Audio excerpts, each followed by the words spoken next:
Assalamualaikum warahmatullahi wabarakatuh. Perkenalkan, nama saya Feli Betasri. Saya dari BP20, Pendidikan Ilmu Keguruan Ekonomi yang berasal dari Universitas Eka Sakti. Di sini saya berterima kasih kepada dosen pengampu yaitu Bu Nela Sari Yolanda SSI MPD yang telah mengajarkan kami dalam mata kuliah aplikasi komputer. Baiklah, saya akan menjelaskan PowerPoint yang kedua saya tentang kondisi dan permasalahan perdagangan yang dibagi menjadi dua, yaitu materi dan kuis.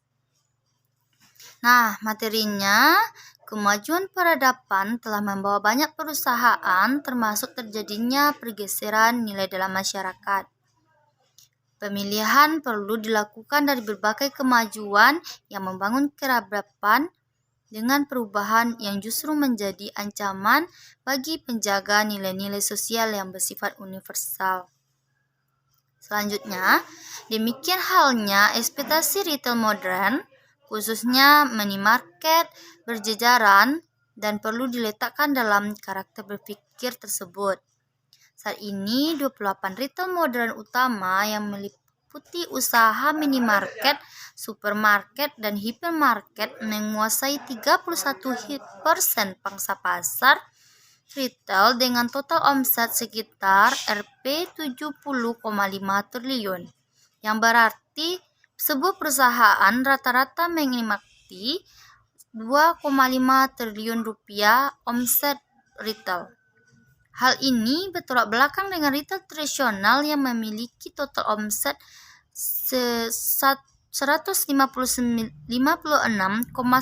triliun namun dibagi sebanyak 17,1 juta pelaku usaha atau pedagang yang berkecimpung di dalamnya, dan 70% yang masuk kategori usaha atau pekerja informasi. Rata-rata usaha pedagang tradisional hanya menikmati omset sebesar 9,1 juta rupiah per tahun atau 764.600 per bulan. Ekspansi retail modern dewasa ini menyiratkan nilai-nilai kebebasan ekonomi untuk bersaing saling mematikan atau free trade liberalism yang dapat merusak nilai kebersamaan dan kekeluargaan. Permodalan besar dari dalam dan luar negeri yang leluasa mendominasi produk dan perdagangan kian merapuhkan sendi-sendi demokrasi tersebut.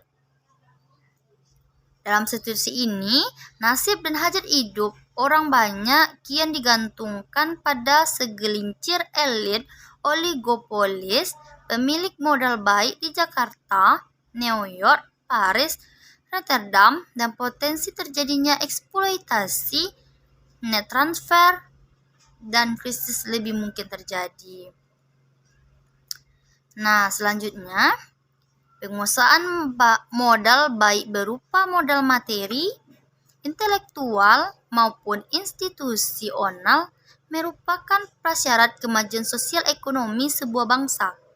Menurut Profesor Zuhal, mantan Menristek Kabinet Reformasi, tentang retail modern lebih merupakan fenomena atau bubble ekonomi, tidak dapat digunakan mengukur produktivitas, inovasi, kemajuan, dan kesejahteraan umum sebuah bangsa melihat kondisinya yang sekarang. Kegiatan bubble ekonomi seperti menjamukan mal-mal mewah, mega pasar swalayan, rumah makan cepat saji hingga ke desa-desa. Halnya akan menumbuhkan budaya konsumtif yang pada gilirannya melemahkan modal sosialita. Campur tangan intervensi pemerintah sangat diperlukan guna menumbuhkan rakyat yang dapat mendukung budaya produktif dengan membasiskan diri pada ilmu, pengetahuan, dan teknologi atau ZUHAI 2010. Perpres 1/12 tahun 2007 tentang penataan dan pembinaan agar tradisional, pusing pembelanjaan, toko model jauh dari fungsi-fungsi, law as social engineering. Konstruksi sosial di mana perdagangan didominasi segelintir elit koperasi seperti saat sekarang yang dicita-citakan dalam konten ini visi pasal 33 Undang-Undang Dasar 1945 ayat 1 menjelaskan bahwa perdagangan hendaknya dipimpin dan dikontrol oleh jutaan rakyat pedagang. Nah, yang selanjutnya akan penyebab ketimpangan struktur pasar dibagi menjadi 3. Yang pertama, neokolonialisme atau penjajahan baru. Terdapat ekonomi Indonesia sudah dinyalirkan oleh Bung Karno pada pidatonya di Konferensi Asia Afrika atau KA tahun 1955 yang merupakan proses yang masih terus berlangsung sampai saat ini. Yang kedua, penjajahan ekonomi bermode dominasi modal asing dan jeratan utang luar negeri telah menampakkan wajah penderita rakyat akibat ketidakadilan ekonomi dan eksploitasi yang luar biasa. Menurut situasi Arif 2000 mengatakan bahwa pada setiap UAS satu investasi asing atau not transfer revenue yang disedot ke luar negeri adalah 10 kali lipatnya. UAS 10 menurut Mobianto 2005 menyatakan bahwa rasio konsumen per kapita dengan PDRB yang dinikmati oleh rakyat di daerah selebihnya dihisap ke kota-kota.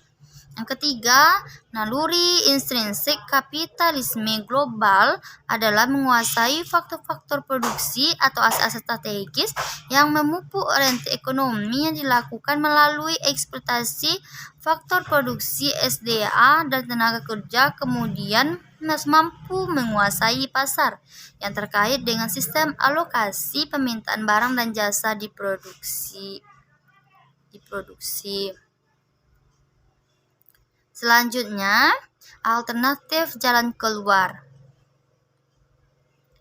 Melakukan gugatan terhadap ekspansi pasar supermal menyediakan bidak terhenti pada tataran dampak buruk yang tidak sebanding dengan manfaat yang dilancarkan masyarakat daerah.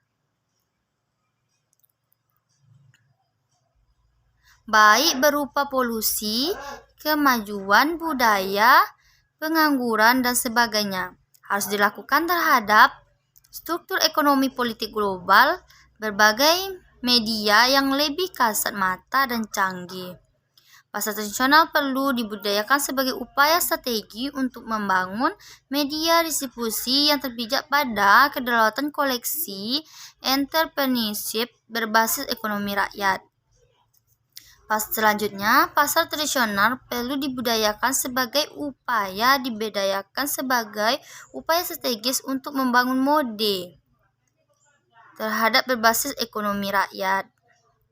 Nah, kita balik ke home dan masuk ke kuis. Yang pertama, tujuan ekonomi dari perdagangan internasional suatu negara antara lain berikut untuk A. Meningkatkan lapangan kerja. B. Meningkatkan ketahanan dari ancaman negeri. 3. Menjaga stabilitas kurs valuta asing. Jawabannya B. Pembahasannya yaitu tujuan ekonomi dari perdagangan internasional suatu negara antara lain meningkatkan lapangan kerja, menjaga stabilitas kurs valuta asing, meningkatkan investasi dalam negeri, dan menjaga stabilitas barang-barang dalam negeri. Yang kedua, faktor yang dapat menghambat perdagangan internasional adalah A. Perbedaan sumber daya alam, B. Perbedaan bahasa, C. Keinginan memperoleh devisa. Nah, jawabannya B.